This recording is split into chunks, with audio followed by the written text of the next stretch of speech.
Bienvenidos al podcast de Umbral del Ánima, un programa que reúne varios de los mundos que habito y me habitan: la astrología, la salud integral, el arte y la psicología.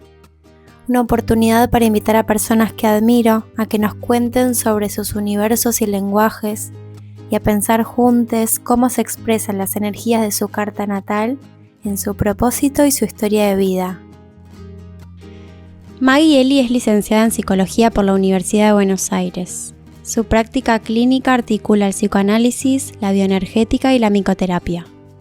Forma parte de Micelio Delta, un proyecto interdisciplinario dedicado al cultivo y la elaboración de extractos de hongos adaptógenos, con el horizonte de aportar a una salud sostenida en red.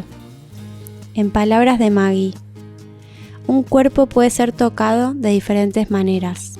Una palabra puede hundir la carne más que una mano.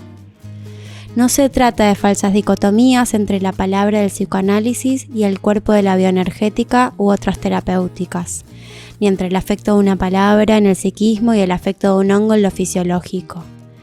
Se trata de cómo el cuerpo territorio que somos forma parte de un entramado biológico, psicológico, social y ambiental, y de cómo las diferentes maneras en que un sujeto entramó su existencia pueden ponerse a disposición de la posibilidad de construir nuevos lazos con el mundo que lo rodea.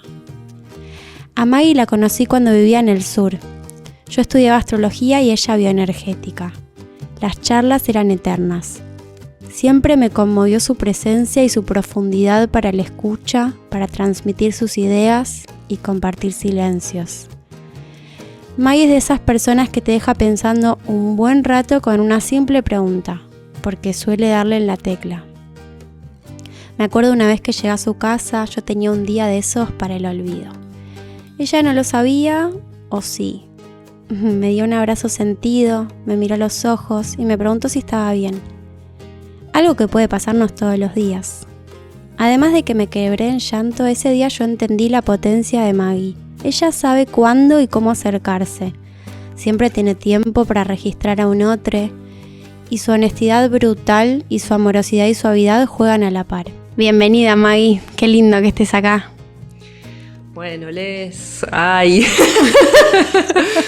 Qué emoción estar acá y estar acompañándonos y compartiendo. Me parece que se trata un poco de eso, de andar juntas y de compartir, ¿no? Un poco ahí los recorridos que venimos haciendo. Así que muchas gracias, un honor. Gracias a vos. Bueno, ¿cómo te definirías hoy, en este presente? ¿Quién sos? Bueno, quizás en principio me es más sencillo definirlo como a nivel profesional. Creo que a nivel profesional me vengo como identificando como una trabajadora de la salud. Como que esa manera es la que me viene resonando. En un momento era como, bueno, psicóloga, ¿no? Y con mucha fuerza, y no es que haya dejado de estar, pero me doy cuenta de alguna forma de que hay algunos intereses y maneras en las que pienso la salud que a veces no sé si necesariamente se corresponden estrictamente con las incumbencias de la psicología. Entonces empecé como a reconocerme más como trabajadora de la salud, y hago también énfasis en trabajadora. Me parece que eso también, no sé, trae como otra... Bueno, otro tono en momentos en los que me parece que también es importante reivindicar ahí un poco el posicionamiento que uno tiene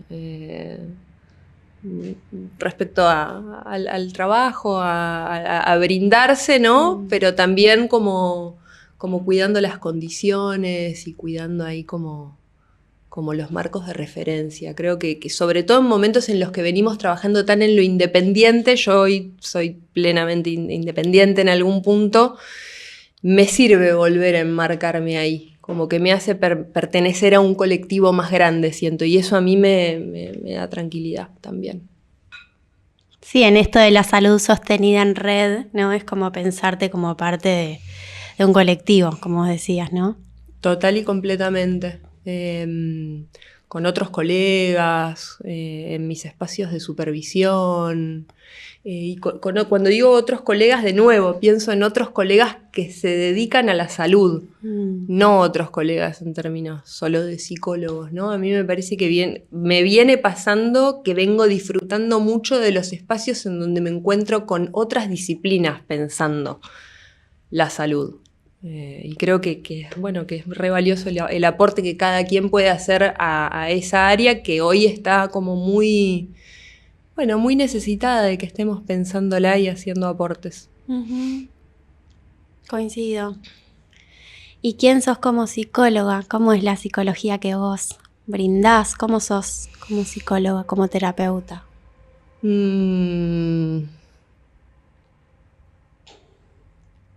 Creo que un poco multifacética. Un poco lo que decía antes, como que hay algunas cosas que se condicen más como con la mirada más convencional de la psicología. Yo me formé en la UBA, entonces mis bases son como bien de esa casa de estudio de la Universidad de Buenos Aires, con una mirada bien psicoanalítica. Pero a su vez después los recorridos que fui caminando tuvieron que ver como con ablandar eso y quizás con disciplinas que habitan un poco más en los márgenes. Así que, bueno, o sea, por un lado algo de eso, como más desde el enfoque y el abordaje, y por el otro lado, no sé, creo que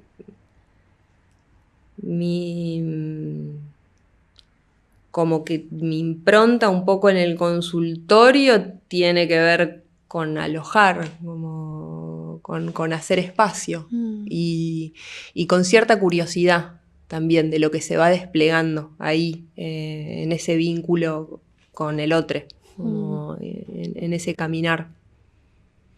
Hermoso.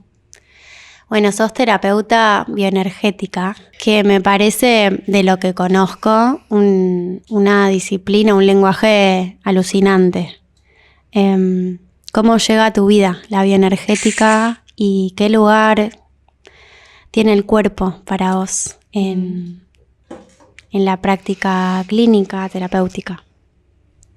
Bueno, la bioenergética llega a mi vida a través de quien fue y es mi terapeuta hace muchos, muchos, muchos años. Y bueno, fue como tan contundente para mí en mi proceso terapéutico que no me quedó otra que seguir abriendo el espacio. Yo ya venía haciendo un recorrido en una formación que ya había hecho en el Instituto de la Máscara que me invitaba a trabajar en distintas áreas, en clínica, en educación, en salud, como en distintos ámbitos, pero algo de la corporalidad. Desde distintos recursos, ¿no? Desde distintas maneras, con psicodrama, con distintas prácticas, con el uso de máscaras. Bueno, venía a incluir la corporalidad como una manera de, como un otro lenguaje a través del cual hacer movimientos subjetivos, ¿no?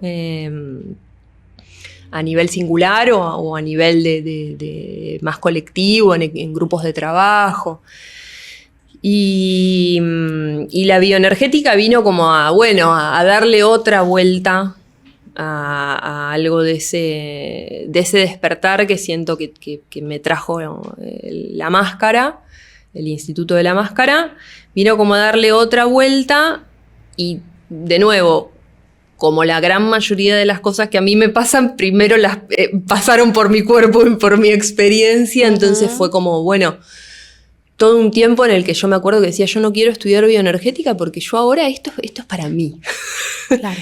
Esto es para yo vivirlo y sentirlo. Y bueno, fueron años de proceso individual en mi espacio terapéutico, con esa mirada, porque no es que sea plenamente bioenergética, sino como con esa mirada incluida, y también años ahí de grupos de bioenergética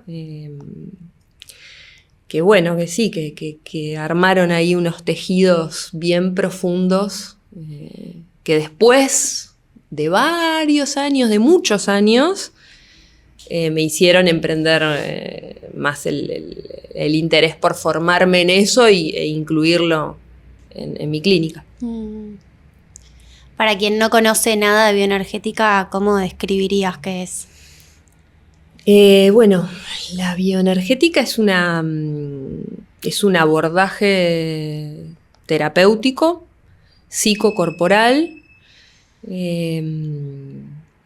parte, digamos, su creador es Lowen, que es un discípulo, paciente y discípulo de Reich, que es contemporáneo a Freud. Y un poco lo que trae es como bueno, pensar la subjetividad y al sujeto como una unidad funcional entre el cuerpo y la mente. Entonces, de alguna manera, todo lo que de alguna manera podemos conmover el psiquismo a través del cuerpo y viceversa. O sea, eso está en juego constantemente, todo a la vez. Entonces, bueno, para trabajar, digamos, desde la salud mental es como una manera más de abordaje que a partir de ciertas intervenciones, trabajo, contacto, posturas, invitaciones, uno puede ir haciendo movimientos en esas estructuras defensivas que muchas veces nos protegen en la vida y gracias que las tenemos, y muchas veces también son fuente de sufrimiento y de malestar y quizás uno llega, ¿no?, a consulta queriendo mover algo de eso y encontrar, bueno, nuevas maneras de estar. Qué bueno, ¿no? Bueno, entrando de a poquito en tu carta y en tus energías, ¿no? Hay lo que se llama un stellium. Un stellium tiene que ver cuando hay más de 4 planetas, o sea, 4 funciones planetarias juntitas en la carta. Eso se llama un stellium. Tenés un stellium en la casa 8, un Sol, Plutón, todo eso en el signo de Aries. Vendría a ser que hay mucha energía en vos vinculada a la intensidad, la profundidad, la alta carga, por ahí la tensión, por ahí el dinamismo, ¿no? Como la capacidad de acción, de profundizar, de también que algo se vuelva denso. ¿Cómo sentís que te aportó? Porque me parece que el cruce entre esa energía tuya y que te dediques y que brindes desde la bioenergética es como una gran alquimia, ¿no? ¿En qué sentido sentís que te aportó? En primer lugar, como decías, en lo personal, en este sentido, ¿no? De tanta carga ariana, escorpiana que hay en vos. O sea, hay algo de la bioenergética que trabaja como con capas.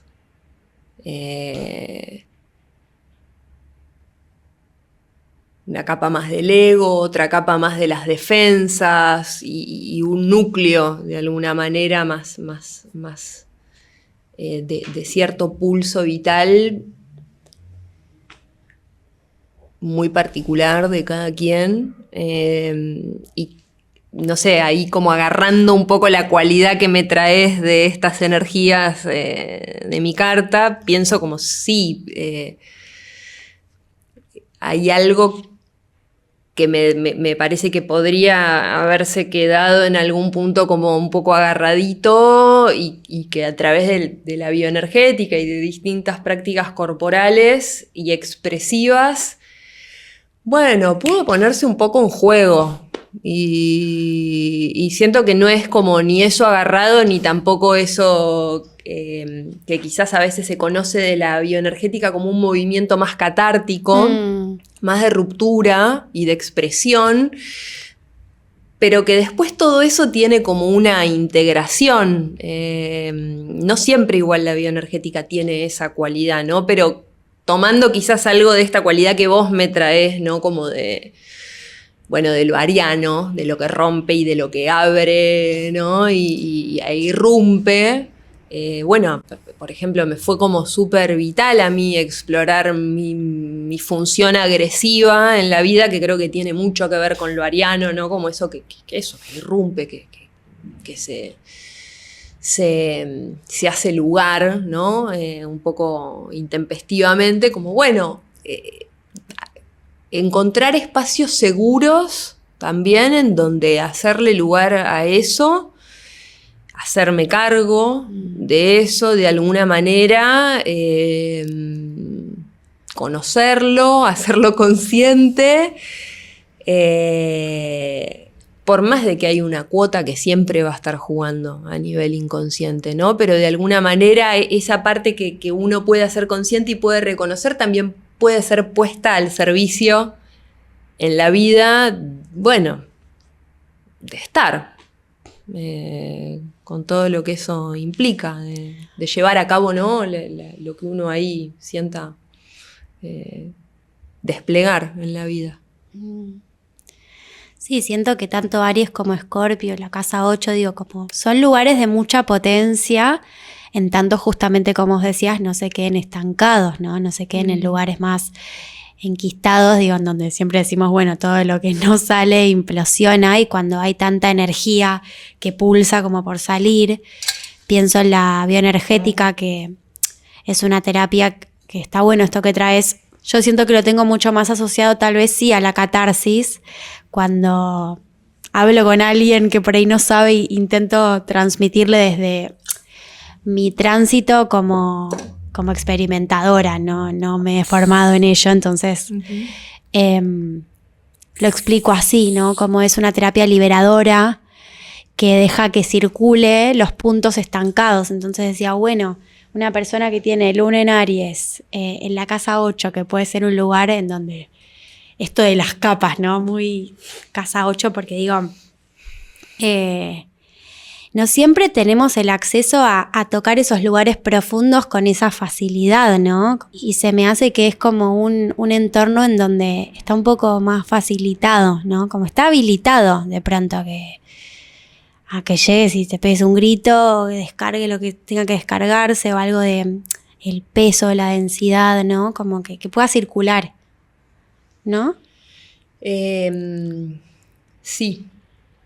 Sí, después lo que puede aparecer a partir de que algo, en la bioenergética se trabaja mucho con lo que se llaman tensiones musculares crónicas, ¿no? Que son como esas tensiones que se van constituyendo en el cuerpo y que tienen un relato con la constitución subjetiva psíquica, ¿no? Como pensándolo como algo que está ahí en una construcción paralela y a lo largo de toda la vida, que quizás lo tenemos como mucho más en claro en los primeros años, ¿no? Como vos sabés muy bien, en la carrera de psicología estudiamos los primeros años del desarrollo y la constitución psíquica y la importancia de esos años, pero después a lo largo de la vida, con esa estructura del inicio, uno sigue tejiendo y haciendo y armando. En la bioenergética lo que se apunta es a de alguna manera mover esas tensiones musculares crónicas que pueden terminar en corazas musculares, lo cual sienta como algo más del orden del carácter de la persona, el carácter en términos de maneras de estar en la vida. Y en la bioenergética uno apunta a que a través del movimiento, posturas, contacto, enraizamiento con la mirada, con el piso, con un sostén, un apoyo, algo de esa tensión pueda entrar en otra cualidad. A veces eso puede ser catártico, si la cualidad de esa tensión es sumamente rígida, quizás precisa de lo catártico para que algo se ablande, pero si la cualidad de esa tensión es hipotónica, porque hay un congelamiento, ponele, hay como algo muy que se disocia, que queda como duro y bueno, cuando, o sea, ir a romper desarma y no, quizás no hay con qué sostener después. Entonces también quizás esa tensión lo que precisa es más calor, borde, armar, digamos, hacer movimientos que vayan en pos de la Constitución, y porque quizás no se llegó del todo estructuralmente o en ese momento de la vida por una crisis vital la persona está respondiendo a esa crisis vital desde ese rasgo más desarmado, ¿no? Entonces, bueno, la intervención no va a ser a romper, sino que va a ser a armar. Algo de eso. ¿Qué fue lo más zarpado que te tocó vivir con la bioenergética?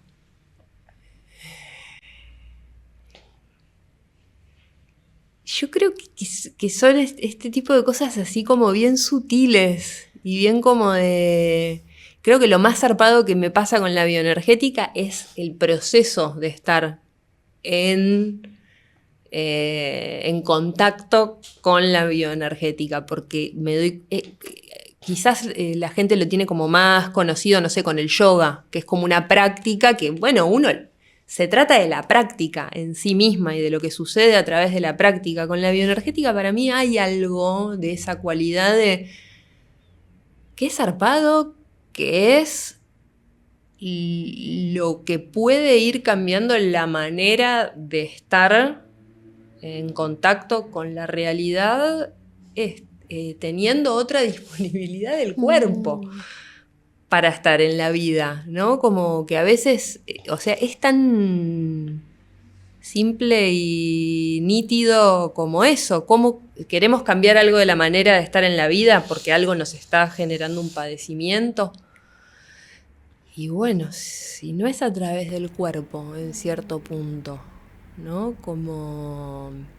Y creo que es interesante en la bioenergética que no es el cuerpo como máquina o como una aspiración a llegar a determinado lugar, sino más bien como el cuerpo, bueno, con la estructura que tiene y con la necesidad que tiene, ir construyendo andamiajes en relación a eso, ¿no? A satisfacer como una expectativa de cuerpo, ¿no?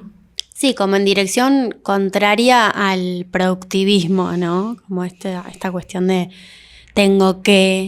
tiene que servir para... Totalmente, sí. Lejos de la lógica utilitaria, ¿no?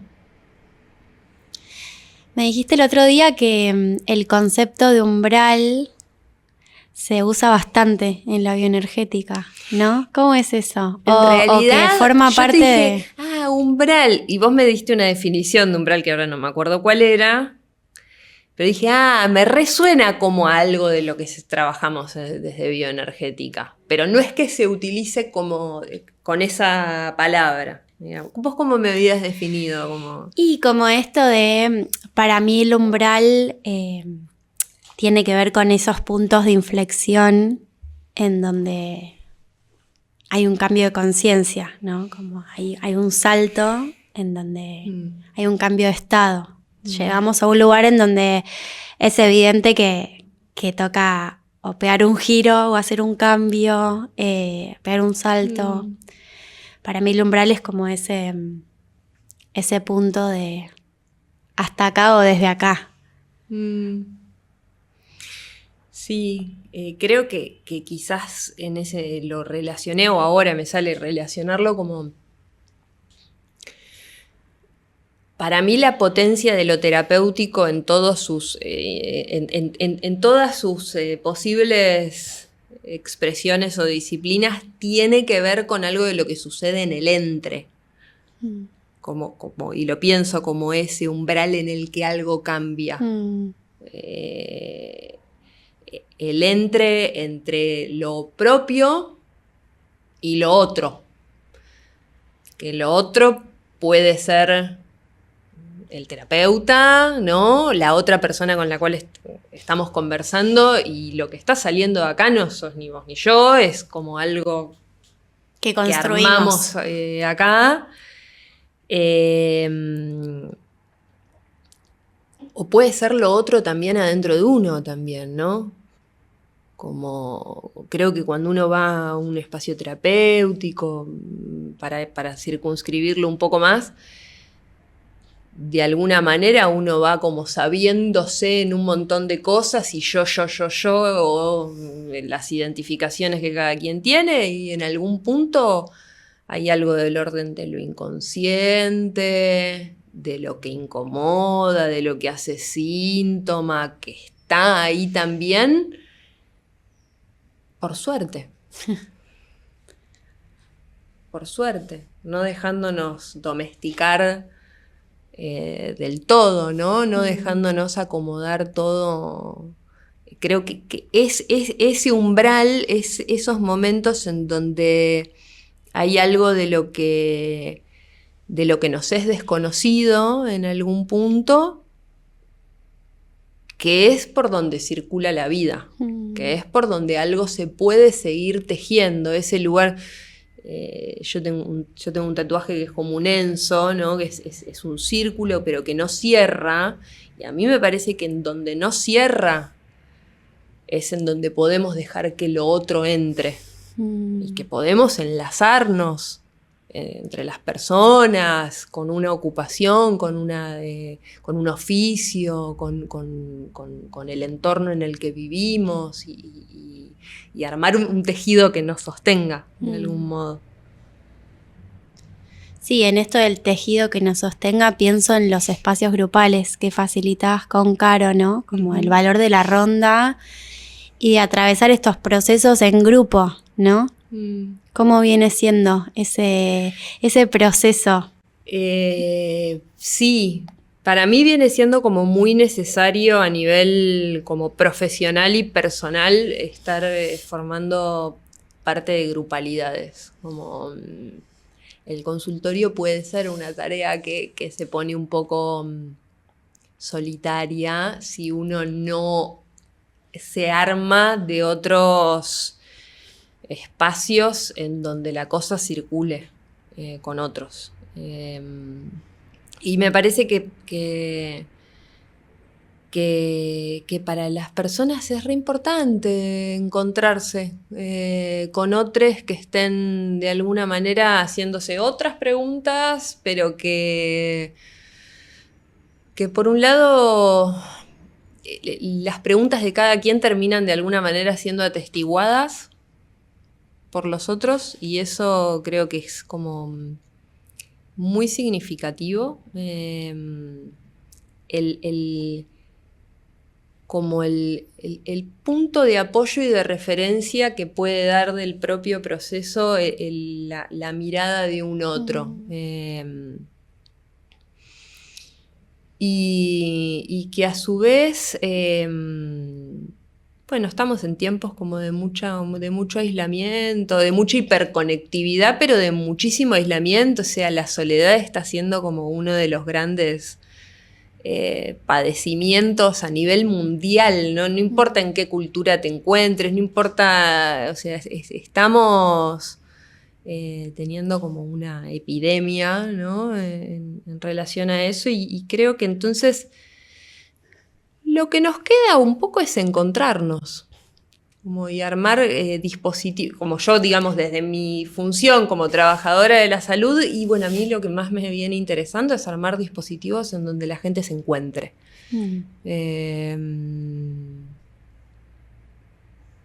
Hermoso. Sí, algo de eso. ¿Cómo es esto del proceso grupal que haces con Caro? ¿Cada cuánto se encuentran? ¿Cómo son los encuentros? Nos encontramos una vez al mes, un sábado al mes, en un encuentro, un taller de bioenergética. Entonces vienen personas que se suman no esporádicamente, o vienen personas que se suman encuentro a encuentro. Algunas personas ya son pacientes de Caro o mías, entonces bueno, también permite como dinamiza mucho el proceso de las personas encontrarse en lo grupal. Después hay como mucho material ahí que queda en la superficie para retomar en el consultorio, así que... Qué importante, ¿no? Tener esa herramienta en esto que vos decías de que la consulta a veces se vuelve como muy solitaria.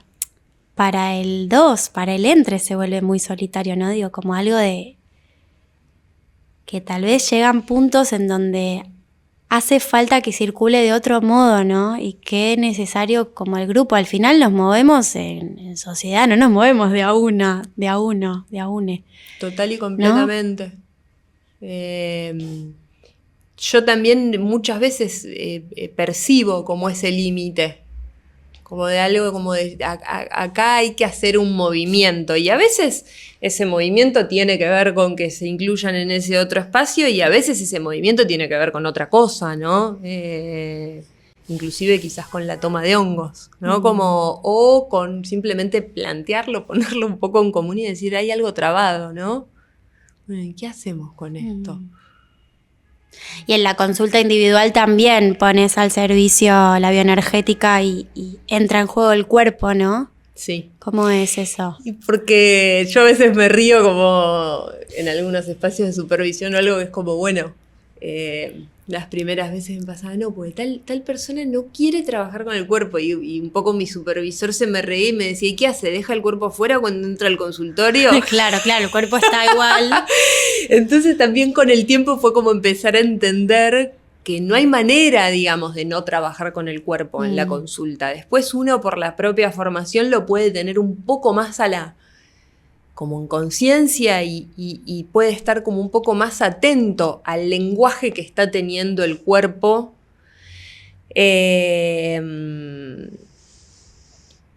A que no pase desapercibido, a que ahí hay mucho que está siendo dicho, quizás en un pequeño gesto y como agarrarlo y decir, ¿y eso? No es no ponernos a hacer la parabólica, sino como... ¿Y eso? ¿Y si exagerás eso? Y yo voy descubriendo qué es eso en el mismo momento. Digo, vi algo, pero no sé qué vi. Profundizar ahí, ¿no? Pero profundizar como, ¿y eso qué? ¿De qué va? Claro. Sí, es que hay en vos mucha energía, ¿no? De lo profundo, digo, en esto de... A mí me parece que como todo en la vida, digo, puede ser un talento, puede ser un obstáculo, un desafío, ¿no? Me parece que cuando lo pones al servicio en tanto terapeuta, en tanto vos misma estar trabajando, ¿no? Como con esa profundidad, digo, vos al ser tan profunda y tener esa capacidad de habitar esos terrenos, ¿no? Como más densos, imagino que te habrá tocado habitar como terapeuta espacios... de contexto Escorpio, contexto profundidad, densidad, oscuridad tal vez, que igual me parece que siempre desde lo terapéutico estamos bordeando esos lugares, ¿no? Más, menos, siempre estamos tocando las profundidades. ¿Sentís que por esta particularidad tuya te tocó transitar espacios más profundos aún? Más intensos, que por ahí otras personas tal vez no se atreven a entrar ahí y que vos decías, che, yo puedo. Sí. Después eso fue mutando a lo largo de los años. Y en cada cambio de piel la pasé re mal también, en algún punto, en el sentido de que bueno, fueron como cambios lugares que tuvieron mucho sentido en determinado momento y que de repente fue como, esto ya no, acá ya no estoy. Y también como siento algo que se fue como atemperando un poco, o sea, no sé, primero laburé en barrios, colgándome a los pibes, llevándolos en bondi de un lado al otro, jugando al fútbol en la escuela con ellos y bueno, contextos también difíciles para ser una trabajadora del Estado y como contextos de mucho desmembramiento y como de mucha hostilidad y como que en algún punto también fue amigarme con que yo no estaba... hay algo de eso que yo ya no estaba eligiendo transitar desde esa manera y sufriéndolo en algún punto. Después laburé en una defensoría de niños y adolescentes. Y en algún punto era como, sí, acá como esto tiene esto tiene un afecto como bien inmediato, bien, o sea, a donde estoy poniendo mis horas de mi día genera un impacto, es bien tangible, porque yo antes laburaba más en gestión, ¿no? Más desde lo centralizado esto es tocar, y bueno, hay que tocar también, ¿no? Como ciertas crudezas y oscuridades y como que agradezco plenamente a quienes lo hacen y ratifico plenamente la importancia de que haya un Estado que garantice esos cuidados y a su vez, bueno, qué crudo que se puede poner. Entonces todo el tiempo estoy como en como tomando esto que decís, como medio en un pulso en el cual hay una intensidad, una profundidad y algo que se puede meter en terrenos muy pantanosos y después me fui a vivir a Brasil y a estar en la playa y a conectar con otras cosas, con algo calentito, ondulado del mar y selvático, no sé, como... Y esas cualidades están en mí y lo que intento es, bueno, como no... a lo largo ya de todos los años que voy teniendo, como integrar algo de eso, como no me compro tan rápido una de esas versiones, de alguna forma. Claro, es que en algún momento de la vida puede ser muy tentador, ¿no? Decir, bueno, soy terapeuta, tengo toda esta escorpianidad, toda esta pulsión de ir hacia esos lugares, puedo, con esto voy, ¿no? Y tal vez después, bueno, es un cuerpo, es una psiquis, es un alma que está transitando ese contexto, ¿no? Y cómo queda, ¿no? Digo, tenés el sol en Tauro también, digo, hay en vos mucho registro de tus necesidades, del cuerpo, como decías, bueno, estar calentita o disfrutar, ¿no? Como algo de... Me parece que Tauro Escorpio es como el eje de vida-muerte, ¿no?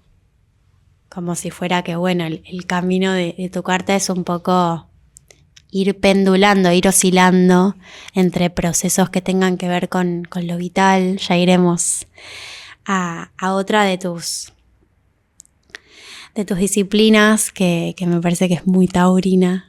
Y creo que es muy Tauro Escorpio también. Escorpiana también, sí. ¿No? Estamos hablando del universo micelio, ¿no? ¿Querés contar un poco del proyecto Micelio Delta? Sí, o sea, ese eje Tauro-Escorpio es bien para mí el mundo de los hongos, que es como de alguna manera el lugar que ocupan los hongos en nuestro ecosistema, digamos, a nivel ambiental, es el de ser transmutadores, y a su vez sostenedores de la vida. O sea, si no estuviesen los hongos no se degradaría y no se convertirían en nutrientes todo lo que se muere, no volvería a ser vida. O sea, son los organismos que pueden degradar la madera, básicamente, que si no se acumularía e impediría y mataría cualquier forma otra de vida. Entonces creo que en los hongos está como esa sabiduría que a mí me trajo como del dejar morir algunas cosas, como con toda la regañadientes, cada vez menos quizás, o en algunas cosas con mayor o menor dificultad, pero entender que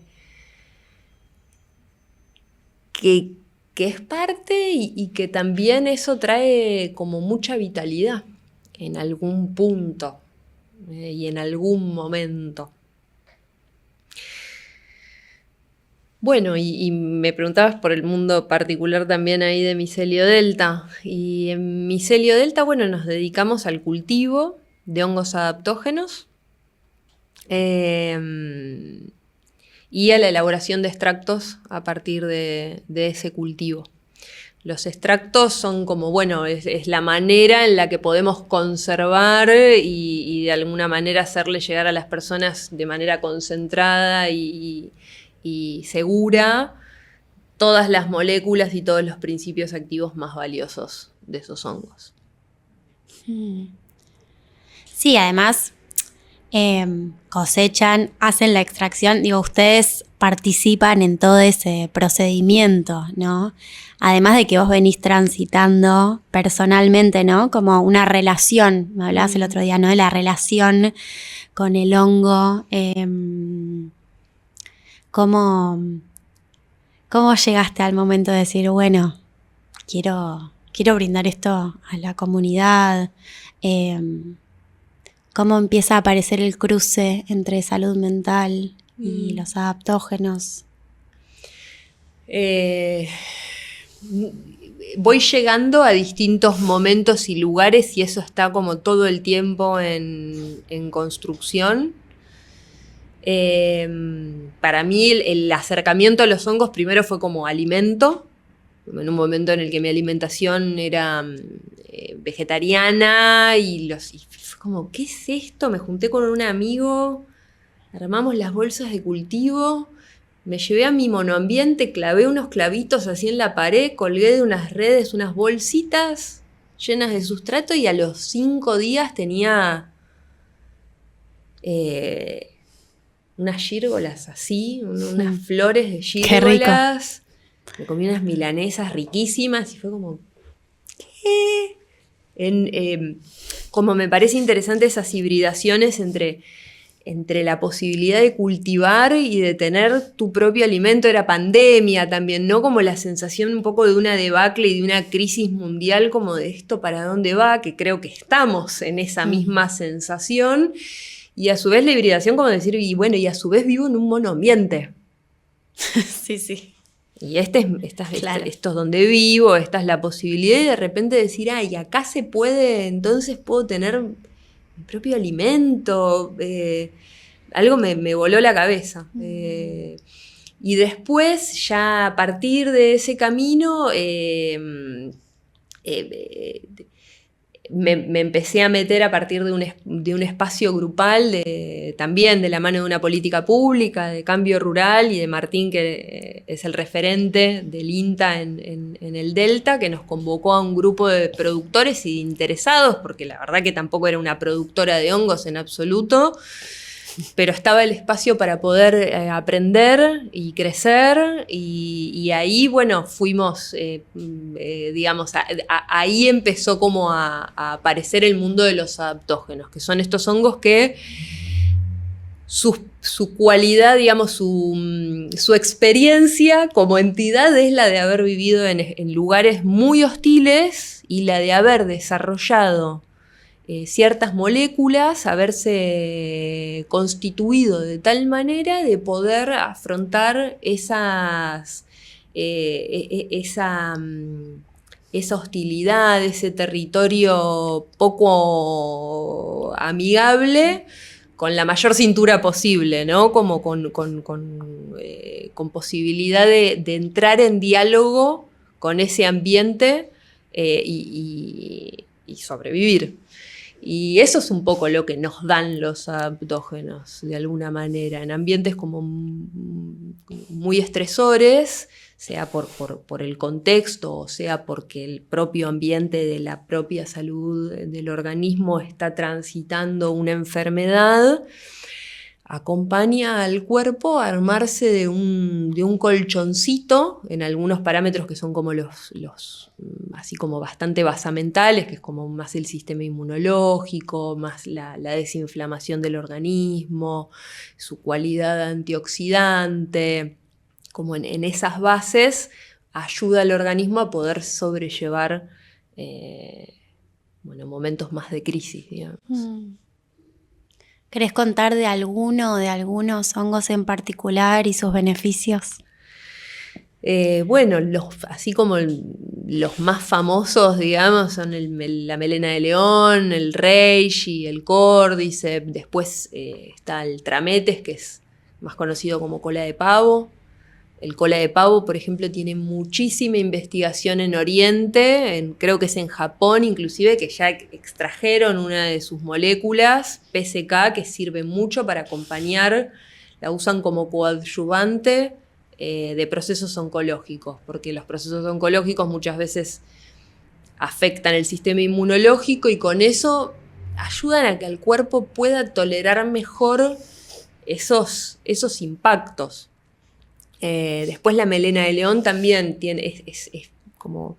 A mí a veces dicen, uy, la melena de león, al fin como que todo el mundo conoce solo esa, y a su vez es como que digo, bueno, está bueno, porque la gente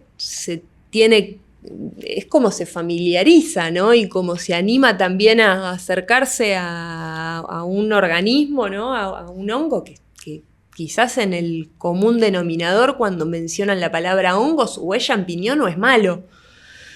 Entonces, una de dos. Claro, ¿viste? Lo puedo tocar o me va a matar, más o menos, ¿no?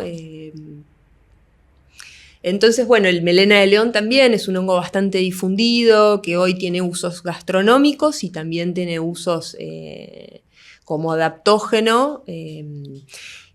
Se usa mucho por su efecto neuroprotector. O sea, lo que hace es aumentar la mielina que tiene el axón de la neurona. Y si esa mielina está conservada, está conservado de alguna manera la funcionalidad del sistema nervioso. Periférico en términos de la motricidad y también más a nivel cognitivo.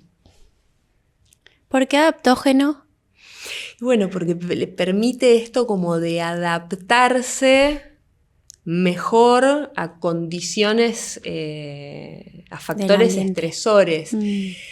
Después, la acción que tiene, además, el hongo adaptógeno, o hay plantas adaptógenas, es inespecífica. Entonces, no siempre a cada quien la acción va a ser igual, sino que va a estar en diálogo con cuál está siendo la necesidad de ese organismo.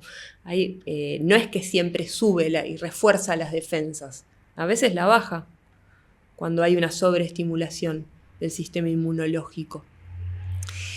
Después creo que hay como atrás de esto de lo adaptógeno como un discurso que puede ir más de la mano de adaptémonos a todo, que es igual a sobreadaptémonos a todo, o puede haber una manera más de decir, la salud no es un estado de perfección y de bienestar total y absoluto.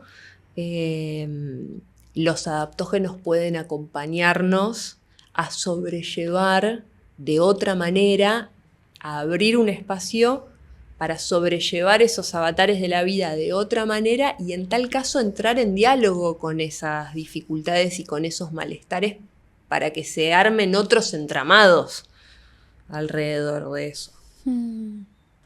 ¿Cómo entra en la consulta o en el abordaje de la salud mental el adaptógeno?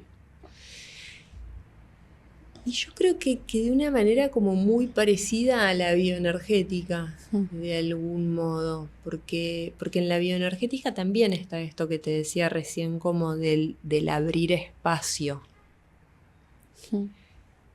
Después, ¿para qué? Es como si fuese una pregunta que casi que no... Claro, ¿para qué hacemos terapia sería? A veces uno arranca con una intención, una toma de hongos. Igual que arranca terapia con un motivo de consulta, y es re importante, porque a partir de ahí es desde el lugar en el que va a ser posible tejer y de alguna manera tener como una participación respecto al propio proceso de salud. ¿no? Que te lleva a ese lugar o a ese movimiento o a entablar ese vínculo con este alimento. Entonces creo que tiene que ver con eso, como con una manera más de abrir espacio y de poder hacer lugar a lo que a uno lo está problematizando y a entrar en diálogo con eso. Cuando digo entrar en diálogo, de alguna manera sería como a conmover ese posicionamiento subjetivo que es el que está trayendo ese malestar, ¿no? En algún punto. Imagino que ya con el conocimiento que tenés de cada uno de los hongos, por ahí vas pudiendo entender para cada persona, ¿no? Qué hongo puede aportarle o acompañarle, ¿no? Y en ese sentido, bueno, ¿querés contar cómo son los adaptógenos? ¿Cómo suele ser la toma? Bueno, digamos, los adaptógenos, nosotros lo que hacemos es cosechamos el hongo y el hongo pasa por 2 procesos de extracción, un proceso de extracción que es en alcohol y otro proceso que es en temperatura, porque la molécula del hongo es dura y eso hace que no sea permeable para que el líquido pueda entrar y llevarse los principios activos que queremos. Después la manera en la que nosotros lo podemos acercar a los otros es en un formato de gotero, que es como si fuese una fitoterapia en algún punto que es con plantas, pero esto es como una micoterapia, ¿no? Entonces la posibilidad de acceder a través de una toma diaria, porque también los adaptógenos trabajan a través de la bioacumulación, o sea, hay algo que el organismo desconoce completamente, son principios activos desconocidos para el cuerpo y que empiezan a entrar en contacto con eso. El cuerpo empieza a generar receptores para esas moléculas también y empieza a reconocerlo y eso a lo largo del tiempo va armando una alquimia en algún punto. Como lo que sucede cuando empezamos un proceso terapéutico, ¿no? Como, bueno, Freud decía el empeoramiento necesario, que por ahí lo podríamos llamar de otra manera. La homeopatía también funciona así, ¿viste? Como en esto de intentar equilibrar la homeostasis, necesariamente al principio hay como una agudizar, sea un síntoma, sea un padecimiento, sea una situación. No sé si va por ahí, ¿no? Como algo de profundizar para que después algo se estabilice, se afloje, se haga espacio. Lo tomo porque muchas veces, ¿no? Como que con los adaptógenos hay algo que tiene que ver con la acción fisiológica, que es cierta, digamos, en el sentido de que se sabe que ciertas moléculas tienen cierto efecto en el organismo, claro, ¿no? A nivel fisiológico. Pero después pasa algo que es que el hongo tiene un afecto en la persona que lo toma, que no siempre es tan medible y calculable y no necesariamente porque el reishi tiene una acción fisiológica que hace que se regule mejor el ciclo circadiano, el de vigilia y descanso, no necesariamente te va a pasar que cuando tomes el reishi duermas mejor. Hay personas a las que no les pasa eso. Claro. También le pedimos mucho, ¿no? A un hongo. Bueno, porque también quizás si caemos en ese pedirle mucho es porque venimos como acostumbrados también a una lógica más farmacológica en la cual yo si tomo algo me quita el síntoma. Y a mí me parece que lo interesante de los hongos y de las plantas, digo, ¿no? De otro tipo de hacer una rueda de plantas, ¿no? Que hablábamos justo antes, es la posibilidad de uno ser un partícipe activo respecto de su propia salud y de uno mismo ir reconociendo, bueno, es como si yo te dijera vos invitás a alguien a la charla para entrar en un diálogo y una conversación de, bueno, ¿y por dónde va la cosa? O sea, no me está ayudando a dormir y bueno, ¿qué pasa? O algunos que se acercan más pensando en otro hongo, ¿no? Más en la psilocibina, no, porque, bueno, o en la melena de león podríamos decir, no, quiero para tener el foco y poder rendir en todo, y quizás ese sí se la pasa durmiendo todo el día. Y bueno, ¿qué viene a contarnos eso, ¿no? Entonces también poder hacerlo con un acompañamiento me parece que es rico en términos de, bueno, poder agarrar el sustrato, eso que emerge y de alguna manera poder ponerlo en diálogo y ver, bueno, ¿qué nos está queriendo decir algo de todo esto? Y bueno, en esto de tener ascendente Leo y tener una profesión, una vocación, seguramente lo sientas así, tan profunda, ¿no? De tanta sensibilidad, ¿cómo conviven? Porque el ascendente Leo viene a brillar, a expresarse, a mostrarse, a visibilizarse. Bueno, acá estás en un podcast viniendo a traer tu palabra tan valiosa. ¿Cómo conviven? Y de una manera como rasposa, como a contrapelo a veces. Como si cada energía en sí siento que se agota en un punto, eso profundo y guardado, y en algún punto si no lo muevo se muere. Y esto, ¿no? Como cierta exposición o cierto salir o dejar que algo sea visto, también se cae, se diluye sin todo ese cuerpo que está sosteniendo en el cotidiano una forma. ¿Cómo te llevas con la exposición? Me parece que lo que haces tiene mucho de lo creativo, ¿no? Leo también es el juego, es desde el corazón. En ese sentido, digo, como al lado de Escorpio, de Aries, creo que tiene un poco más de... no sé si es liviana la palabra, porque Leo es un signo fijo, ¿no? Pero sí algo de... me parece que la expresión, el brillo, la creatividad tiene algo como más tirando a lo lúdico, ¿no? Sí, creo que conociéndolo, como acercándome de a poco, de alguna forma, a esa posibilidad. Y en algún punto también reconociendo que siempre estuvo, ¿no? Siento que sos como muy resonante con lo artístico, con lo creativo, lo expresivo, ¿no? Como que tenés mucho arte muy cerca, ¿no? Lo tomás, digo, lo llevás así como, digo, bueno, che, yo capaz que tengo esto, si me rodea tanto arte. Lo tengo más como algo como en la práctica cotidiana, más en el consultorio lo siento en términos como de lo improvisado, del bueno, del estar ahí como disponible para que circule algo de lo que está precisando que suceda ahí, ¿viste? En mi cuaderno un poco de historia clínica, digamos, yo tengo un dibujito que creo que lo tengo, no sé si fue un cumple tuyo, cómo fue, pero de Gaby Rubí creo que es el arquetipo del artista. Ajá. Me trae como algo de esto que traes vos, que pienso que ahí hay un arte. El arte de la palabra, del cuerpo, de la escucha, de lo terapéutico, y pienso que es como una artesanía. Yo me identifico más que con la artista, con la artesana. Con Tauro. Puede ser. ¿No? Sí, como con algo que es único en cada oportunidad y que precisa como de un impulso creativo, pero que a su vez toma una materialidad en ese momento, una pieza única, algo así. Bueno, tenés Luna en Aries.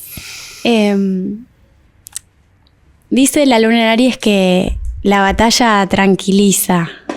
¿Confirmás? ¿Te enojas mucho? Sí. Genial. No, qué sé yo, es como una manera, o sea, es como... Vos antes traías, ¿no? Como esto de la bioenergética y Aries, también como en algún punto fui entendiendo que ese es el mecanismo de defensa que yo pongo en juego cuando siento algo mal. Entonces, en algún punto, eso está, no va a dejar de estar, emerge. Un lugar conocido puede ser el guardarlo y hacerme la tonta y después va a emerger peor. Y otro lugar posible es decir, me estoy enojando, ¿qué está pasando? Y bueno, y no va a dejar de eso ser la manera en la que yo me entero de que me está pasando algo, siento. Sí creo que está como ese entre de tiempo y de espacio en el que algo puede, bueno, entonces ser escuchado y alojado de qué es lo que estoy sintiendo, qué es lo que me está pasando. Y a veces me sale mejor y a veces me sale peor. Porque humana. Pues humana, menos mal. Sí, como todas las lunas tienen contradicciones por doquier, ¿no? Digo, siempre digo, para mí la luna es un malentendido. A ver, ¿cómo ¿no? es eso? Claro, porque estamos hablando de lo que vos decías hace un rato con la bioenergética, ¿no? Desde el psicoanálisis puede ser el mecanismo defensivo, de la bioenergética, la estructura defensiva, ¿no? ¿Era así? Sí, es un poco lo mismo, pero que se ve condensado en una coraza muscular de alguna forma. Claro, digo, la luna tiene que ver con ese refugio emocional, que en los primeros 7 años de vida lo agradecemos, como decías, que nos permite sobrevivir en este hostil mundo.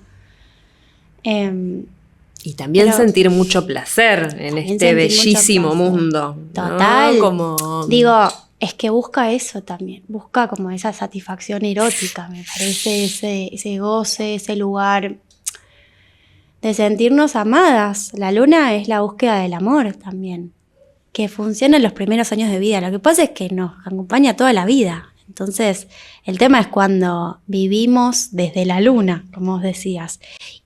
Es un lugar al cual vamos a recurrir cuando sintamos más inestabilidad, cuando estemos atravesando un periodo de crisis o simplemente un momento de desamparo.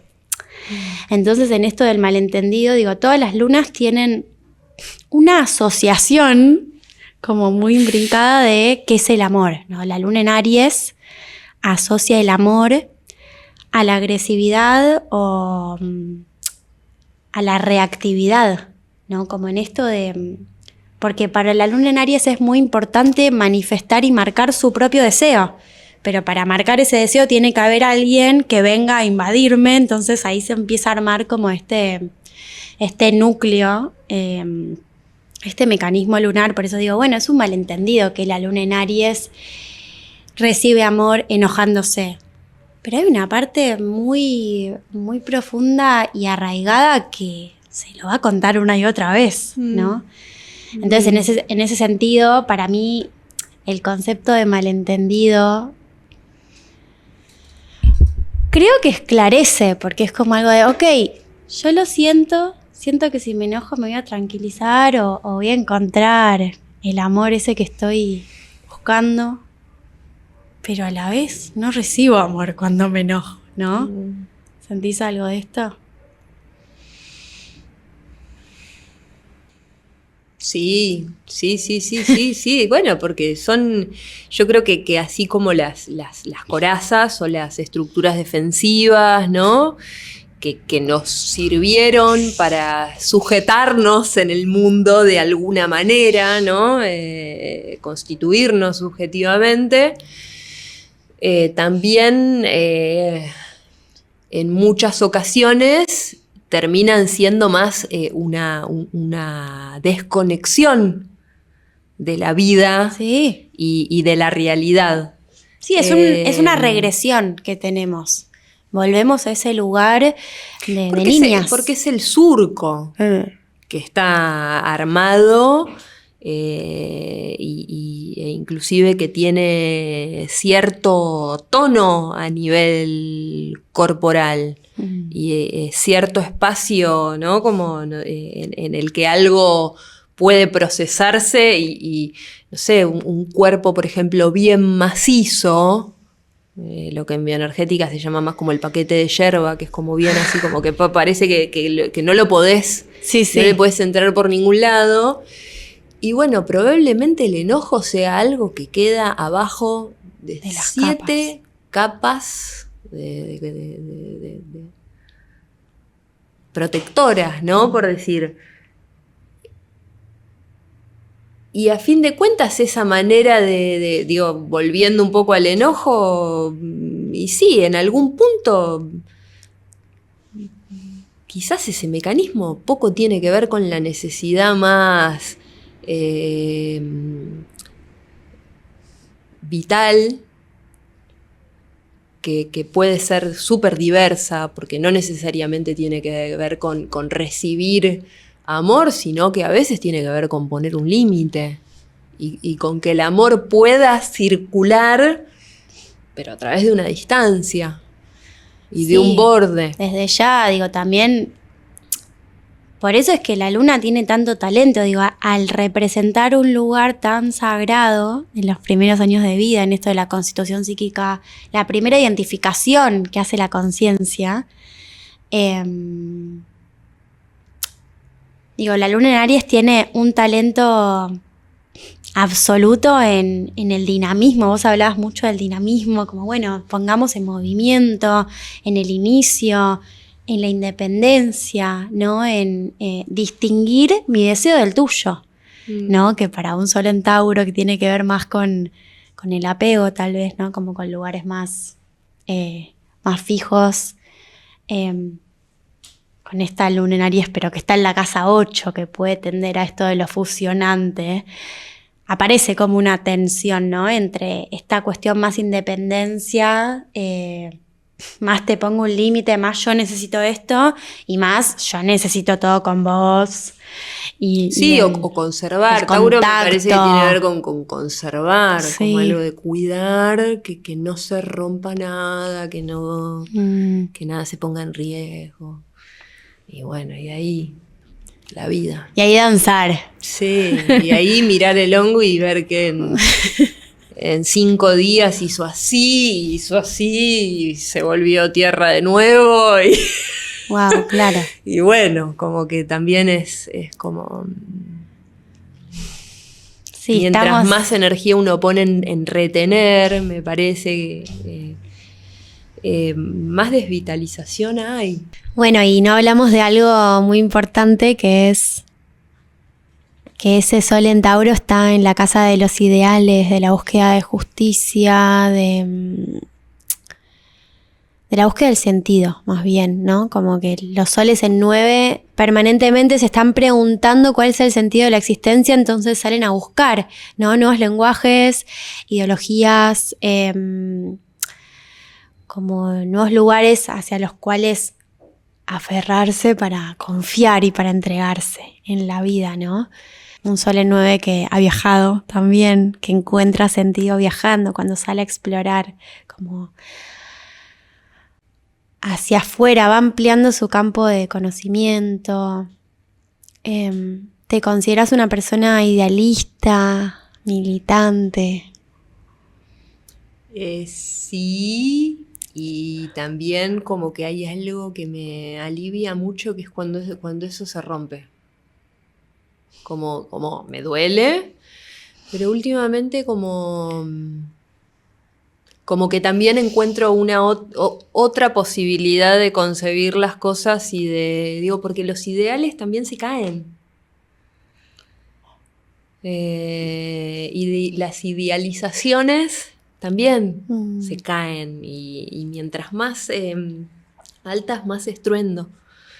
Entonces estoy como en una exploración que creo que quizás tiene que ver con esa oposición, ¿no? Que es en Géminis, que entiendo que es más como esos pequeños conocimientos y saberes, y que me vengo sintiendo más como esto de menos academia, más como, a ver, todos los que querramos participar de esto, desde el lugar que cada quien tenga para participar, como todos esos microtejidos que tienen como efectos, afectos en lo cotidiano, no sé, vienen siendo como para mí ese un lugar donde me es alivianador, donde me es más liviano estar. Claro. También. He estado en lo otro, en lo militante, en lo aguerrido y en... Dogmático. Sí, y en lo dogmático y en esto es lo que está bien y esto es lo que está mal.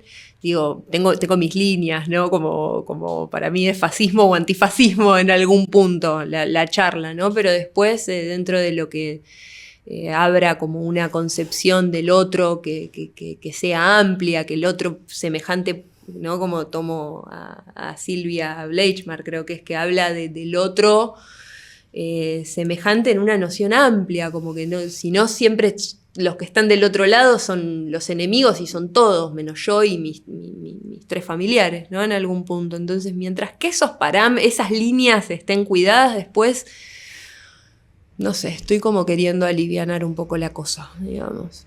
Enhorabuena. Uh-huh. ¿Tenés algún sueño?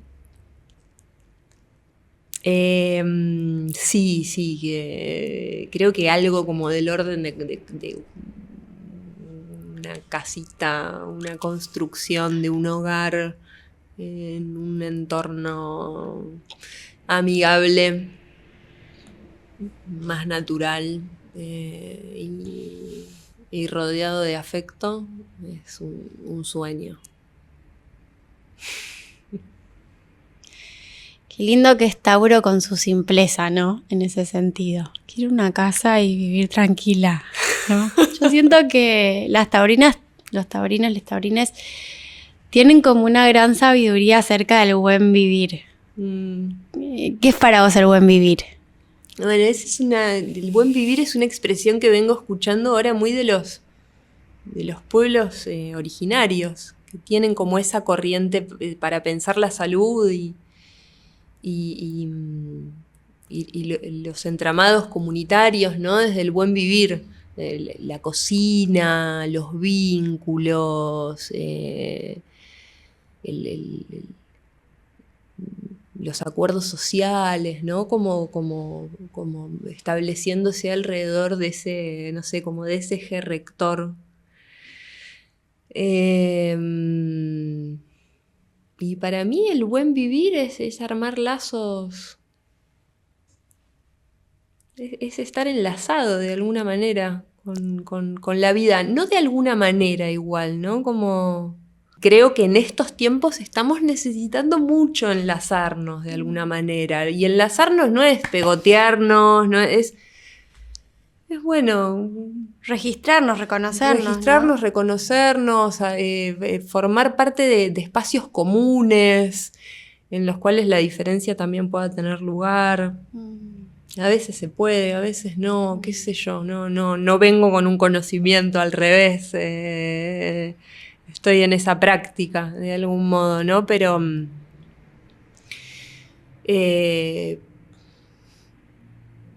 Pero sí, bueno, cuando algo de lo estructural está un poco en debate o en tensión y un poco a veces sentimos, no sé, lo climático, ¿no? Como que hay algo como de un equilibrio que está como diciendo... Chau, chau. Chau, hasta luego. Claro. Bueno, ¿dónde vamos a sostener la vida? En algún punto, ¿no? Como la otra vez escuchaba una chica que decía, seamos microbios, decía como bueno, volver a esas pequeñas formas de vida que tienen determinadas organizaciones en lo micro, ¿no? Esas micropolíticas. Hay algo de volver a lo analógico, a lo ancestral. Yo lo vengo escuchando mucho a mi alrededor. Desde lo básico y concreto de, me desinstalé tal aplicación o consumo menos esto, lo otro, menos hipérbole, multiplicidad, pluralidad, menos multitasking, hasta lo profundo de, estoy indagando como en esto que ya existía hace un montón de años, que por ahí ahora pareciera que es New Age, que siempre estuvo, ¿no? Como que siento que qué bueno que en esto de Urano en Géminis, que viene a revolucionar la comunicación, elijo creer también que viene a reivindicar un poco lo que siempre estuvo Y lo que pareciera que a veces la tecnología viene a acelerar y a llevarnos a un lugar que nos genera ansiedad, que nos genera incertidumbre, que vamos a ser robots mañana, yo no sé. Entonces, qué interesante esto de enlazar, porque creo que es como lo opuesto, lo inverso a la desconexión, ¿no? O esta soledad que traías como un avatar. Como este otro lado de la moneda de esa hiperconexión, ¿no? Uh-huh. Yo vengo sintiendo como que hay en esos... Digo, nuestra manera de vida tiene 200, 300 años, 500 y nos vamos como a otro hito, como... Es muy nuevo. Es como, pará, no está tan lejos como mirar otras maneras de concebir la vida. Y ahí creo que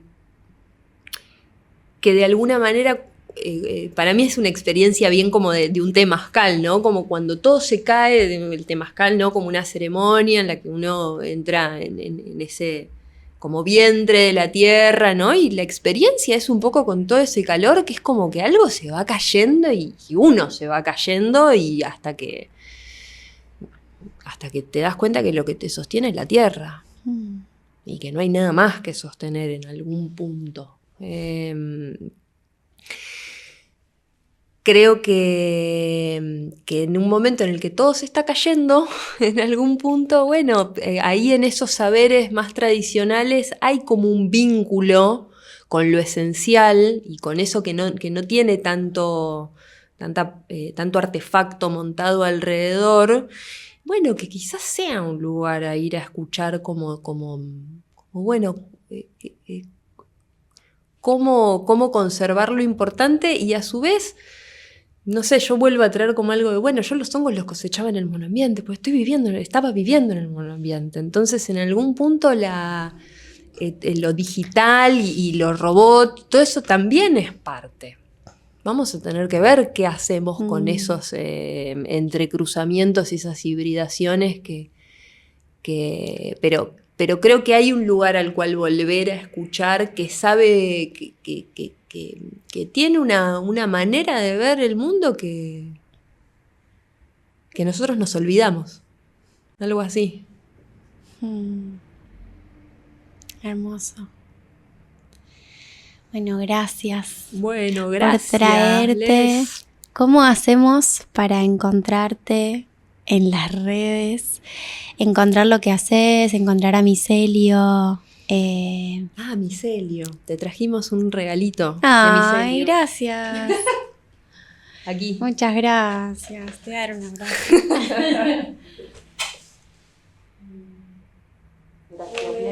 Gracias. Y ahí hay un extracto de melena de león. Qué bueno. ¿Sabes que nunca no probé? Bueno, va a ser una buena oportunidad cuando vos lo sientas, porque también ahí eso, ¿no? La disponibilidad para ese vínculo y para ese encuentro. Estoy haciendo el unboxing en vivo. Que vean. Estos son los extractos. Ahí está Micelio Delta.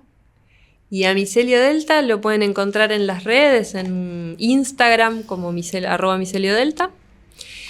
Y a mí yo no soy muy de las redes. Dale, Leo.